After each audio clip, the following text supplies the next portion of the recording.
I think, and just to add on that, I think that young people today are seeing that. I think there was a generation, and I hope the older generation doesn't come at me for this. But there's an older generation that almost felt that they were inferior to maybe the West or the UK or the other foreign nations. They felt that we weren't as good maybe or smart enough or whatever the case was. But the younger generation now sees the US and goes, they're not smarter than us. They have more money, but they're not smarter than us. And so Yeah. what are we doing as a generation?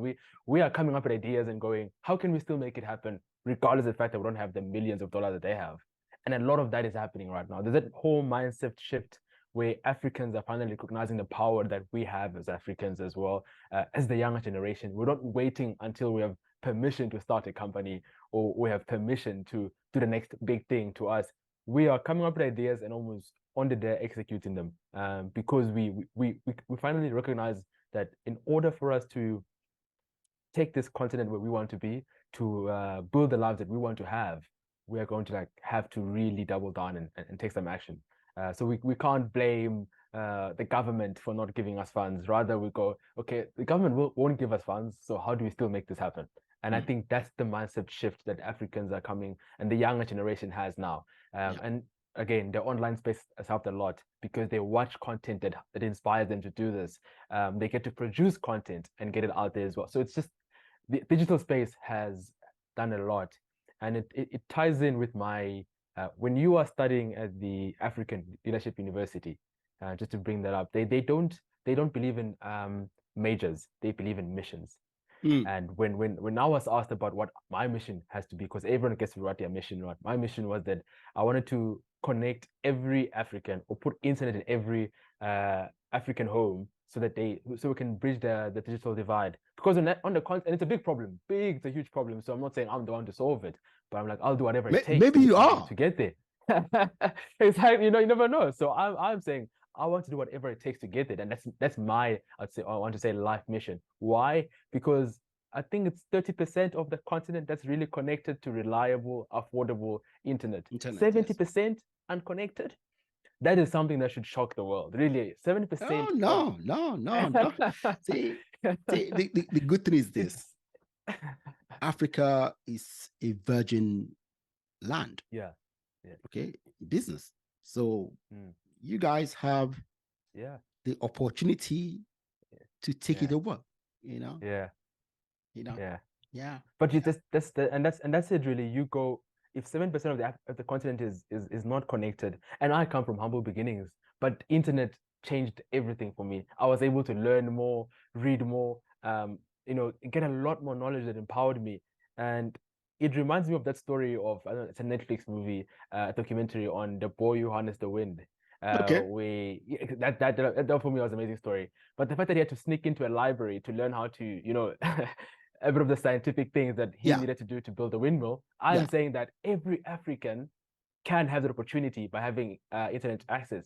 Because with that, they can learn how to do windmills, they can learn farming, they can learn all these things with a screen and a bit of internet connectivity. So to me, bridging the digital divide on the continent is what's going to get us to where I think that the African continent can go. Mm, mm. That's literally what the world has, I'd say, on edge with us right now, because I think in every community, in every household, there is that boy or that girl who could have harnessed the wind as well. Yeah, And yeah. we need to do better at getting those resources to them. You shouldn't be feeling the need to sneak into a library at school to solve a problem like that, see, see, all those things still happen everywhere in the world.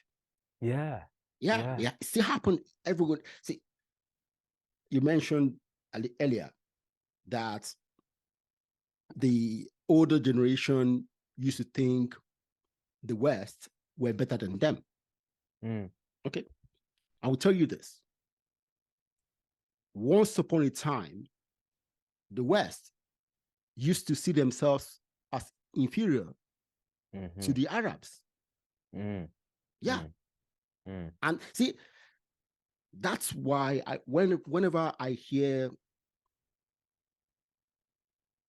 people, young Africans, complaining that the West sees us like this, mm, see, I tell them, hey, mm, see that line, every book on that line is history. Yeah. Okay. Yeah. And Will Duran, who you quote, we're going to talk about him. He has 1, 2, 3, 4 books, big books in there. Yeah. He was a great historian. So I loved his story of civilization. Yeah. So see, the Arabs used to think that the Europeans were barbaric. Yeah, that's true. Yeah. Okay. The Arabs were more modern. Okay. The Europeans were still in villages when Baghdad was a booming city. So it happens. Yeah. You see? And but I think we are slowly seeing that narrative change. Obviously, with the new generation coming up now, exactly. we are starting to see that we are not inferior to it. We are not behind in this any. This is life. Okay. Yeah. So I want young people to see that it has happened to every other groups.